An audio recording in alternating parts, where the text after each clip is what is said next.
लेकिन सवाल इस बात का ही अपमान होने के बाद आपने प्रतिक्रिया क्या दी है? अपमान से कुछ सीखा?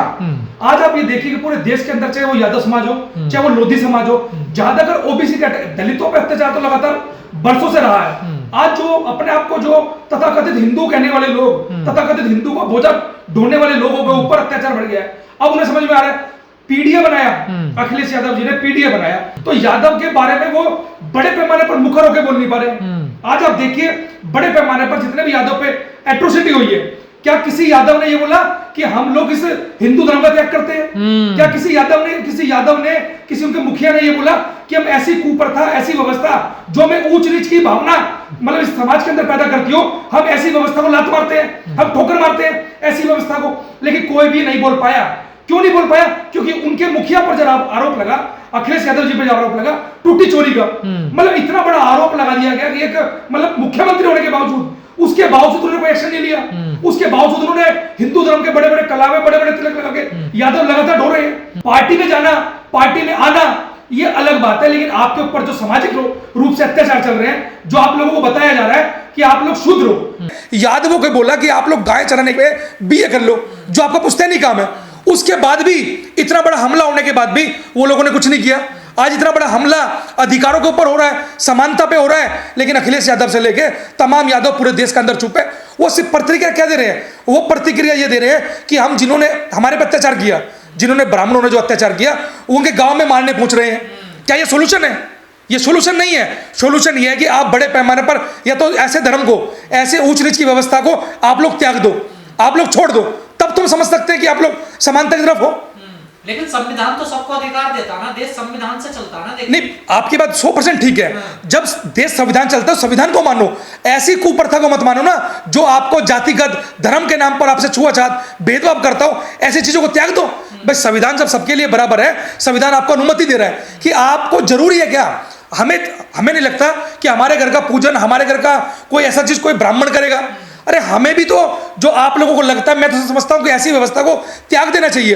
क्या विदेशों के अंदर, जो बाहर देश के अंदर जहां बड़ी बड़ी कंट्रियां डेवलप है, क्या वहां पर कोई ब्राह्मण पूजा करता है क्या?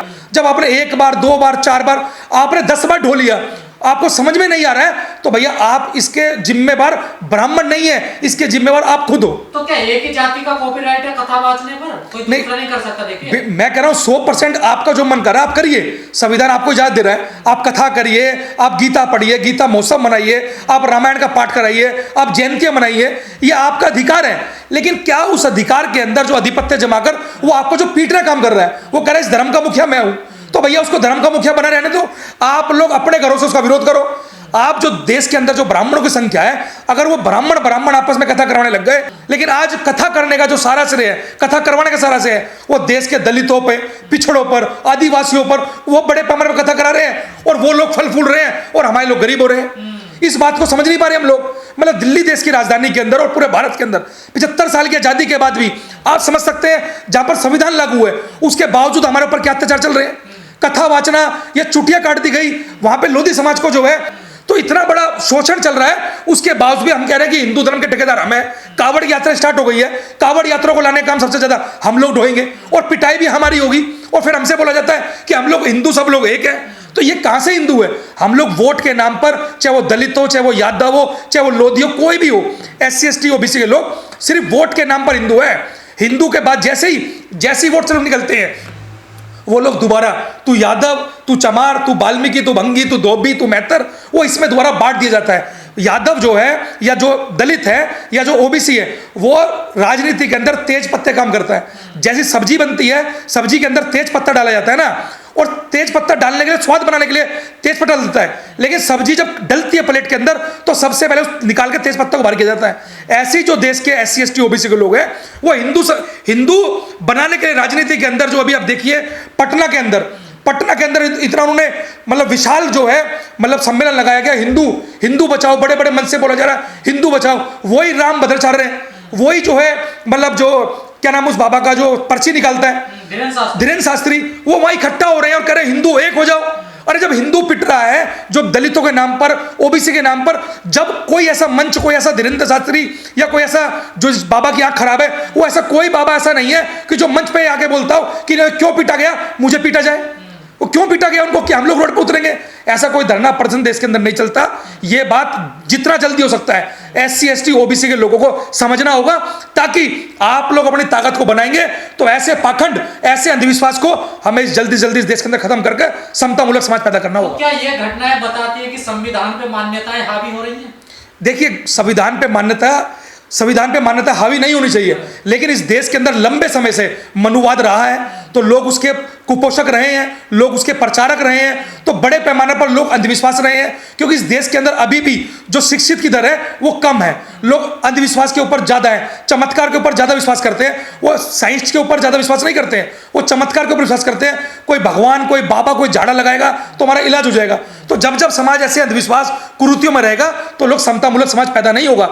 ऐसे तमाम जो हिंदूवादी जो लोग हैं वो ऐसे लोगों को मतलब मारते भी रहेंगे, पीटते भी रहेंगे और अपना जो है फायदा लेते भी रहेंगे। धर्म के नाम पर, जाति के नाम पर, वोट के नाम पर, सारा टॉपिक जो है वो सत्ता का है।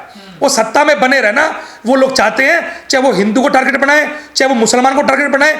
एक तरफ मुसलमानों को दामाद बना लेंगे और एक तरफ कहेंगे कि मुसलमान जो है इस देश के अंदर जो है बाहर का आया हुआ है। तो सिर्फ और सिर्फ वो लोग सत्ता के लिए ये सारा काम कर रहे हैं। हमें जल्द से जल्द ऐसे लोगों को चिन्हित करके समझना होगा और ऐसे कथावाचक वाचने वाले को, ऐसे जो मतलब फेरे कराने वाले को या जितने भी पंडिताई करने वाले लोगों को अपने घरों से कोसों दूर रखना होगा। लेकिन कहा जाता है कि आर्थिक रूप से आप लोग मजबूत हो जाओगे, आपका शोषण नहीं होगा, लेकिन आर्थिक रूप से मजबूत लोगों का भी शोषण हो रहा, तो नहीं, सामाजिक रूप से मजबूत नहीं होता? नहीं, इस देश के अंदर जो शोषण है वो आर्थिक रूप पे नहीं है, शोषण हमेशा सामाजिक रूप पे हुआ है। आपके पास कितना ही पैसा हो लेकिन आपके पीछे से आपकी जाति बोला जाता है। आप कितना ही पैसे वाला हो उसको सिर्फ SC सीट तक सीमित कर दिया जाता है, खासतौर पर मनुवादी की पार्टी के अंदर। या आप लोग गांव देहात के जाओ तो आपकी जाति देखकर आपको कुर्सी दी जाएगी, जाति देखकर आपको खाटे बैठने दी जाएगा। वहां पर कोई पैसा मैटर नहीं कर रहा है, वहां पर आपकी जाति मैटर कर रही है, वहां पर आपका धर्म मैटर कर रहा है। आज धर्म के नाम पर मुसलमानों को पीटा जा रहा है, आज जाति के नाम पर दलितों को पीटा जा रहा है, मूछ रखने पर, घोड़े चढ़ने पर। आप ये बताइए कि पैसे वाले लोग नहीं है? मतलब पैसा देखकर ही आप इज्जत करोगे, पैसा देखकर सम्मान करोगे? इस देश के अंदर जो सम्मान हो रहा है वो सामाजिक, इस देश के अंदर जातिवाद जो वर्ण व्यवस्था है उसके अकॉर्डिंग सम्मान मिलता है। आप इस देश के अंदर बड़े से बड़े पद पर दलित पहुंच जाए तो, लेकिन उसकी जाति, अब CGI जो है वो जस्टिस गवई साहब बन गए हैं और गवई साहब बनने के बाद क्या बोला जा रहा है? एक दलित बन गया है भाई। मतलब उनकी जाति दिखाई जा रही है, बताई जा रही है, उनका अपमान मकान को मिलना चाहिए, वो उनके लिए खाली नहीं हो रहा, उन्हें लेटर लिखना पड़ रहा है। तो आप समझ सकते हैं कि दलितों का अपमान वहां पर भी हो रहा है, सुप्रीम कोर्ट से लेकर, और ग्राउंड का क्या हाल है आप बड़ी बातें जानते हैं। अखिलेश यादव का बंगला धोला गया, वो मंदिर धोला गया, कई बार उनका अपमान हुआ, लेकिन वो व्यवस्था को अभी भी नहीं छोड़ रहे हैं, बार बार अपमान सह रहे हैं। देखिए, वो इस बात को समझ ही नहीं पा रहे, क्योंकि मैंने कहा ना, सत्ताधारी जो लोग हैं वो सत्ता में बने रहने के लिए उनको लगता है ब्राह्मण वोट बैंक है, उनको लगता है राजपूत वोट बैंक है, वैश्य वोट बैंक है। लेकिन मैं समझता हूं कि अगर इसी वोट बैंक को आप लोग देखो, क्योंकि आप लोग सत्ता की तरफ हो, लेकिन सबसे पहले जो है मान सम्मान स्वाभिमान, जो संविधान में बोलता है मान सम्मान स्वाभिमान की लड़ाई आप लोग लड़ो। आज जो मुलायम सिंह यादव थे, उन्होंने, जिनको नेताजी बोला जाता है, वो मान सम्मान स्वाभिमान के लिए तो पार्टी बनाई, मान सम्मान स्वाभिमान के लिए उन्होंने इतना बड़ा दल खड़ा कर दिया। और आप उस दल को, मतलब आप लोग सिर्फ उस दल को इसलिए मतलब पकड़े हुए हो कि ताकि आप सत्ता में बने रहो, आप मुख्यमंत्री बन सको। आपकी मुख्यमंत्री बनने के बाद भी औकात जो है उन्होंने जीरो कर दी गई। आप लोग कब समझोगे? आप लोगों को समझना होगा, देश का दलित, देश का पिछड़ा इतनी बड़ी संख्या के अंदर है, चाहे वो यूपी हो चाहे बिहार हो, आपको सत्ता में लाना जानता है और सत्ता में ला भी सकता है, और पहले भी लेकर आया है। तो ऐसा नहीं है कि आप लोग एक जाति को लेकर पकड़े रखोगे। कई जगह यादवों ने बहिष्कार कर दिया है अमुक जाति का कि हम इनको नहीं बुलाएंगे, ना इनका कर्मकांड करवाएंगे, पोस्टर बैनर लगा दिए गांव के बाहर कि इनकी एंट्री बैन है। देखिए, ये सही है क्या? नहीं, देखिए, मैं ऐसा नहीं मानता हूं कि वो बैन कर रहे हैं या वो लगा रहे हैं, तो वो भी आप बहिष्कार मत कीजिए ना। आप लोग बोले भी ठीक है, हम लोगों ने अभी निर्णय ले लिया, हम लोग जागरूक हो गए हैं, हमें पता लग चुका है, तो आप लोग सिंपल तरीके छोड़ भी सकते हो। ऐसा नहीं कि आप बहिष्कार करोगे फिर उनमें हमारे में अंतर कोई बचेगा नहीं। इसलिए हम लोग संविधान को मानने वाले लोग हैं। यादव समाज को इस घटनाओं से क्या सीख लेनी चाहिए? भाई, यादव समाज को इस घटना से सबसे पहले तो ये सीख लेनी चाहिए, यादव को नहीं, तमाम लोगों को ये सीख लेनी चाहिए कि ये जो पाखंडवाद है, जो ये मतलब मनुवाद है, ये आपको आगे बढ़ने से रोकता है, आपको जो साइंटिफिक सोच है उसको पैदा होने से रोकता है। तो ऐसी चीजों का बहिष्कार किया जाए, साइंटिफिक सोच का। आप लोगों को साइंटिफिक सोच के साथ देश और विदेश के अंदर आप लोगों को पहुंचना है, तो आप ना कि कुप्रथा के अंदर, ना कि जो मतलब वो कहते हैं कि किसी महापुरुष ने कहा किसी खारे कुएं का पानी इसलिए मत पियो कि वो तुम्हारे बड़ों ने लगाया। अगर वो तुम्हारी सेहत पर नुकसान दे रहा, फौरन त्याग दो। आज हमारे को समझ में आ चुका है कि ये सब कुप्रथाएं हैं, ये सब अंधविश्वास है, इससे होने जाना कुछ नहीं है। तो हम लोग को तुरंत प्रभाव से उसको छोड़ना होगा और साइंटिफिक सोच के साथ अपनाते हुए आगे बढ़ना होगा।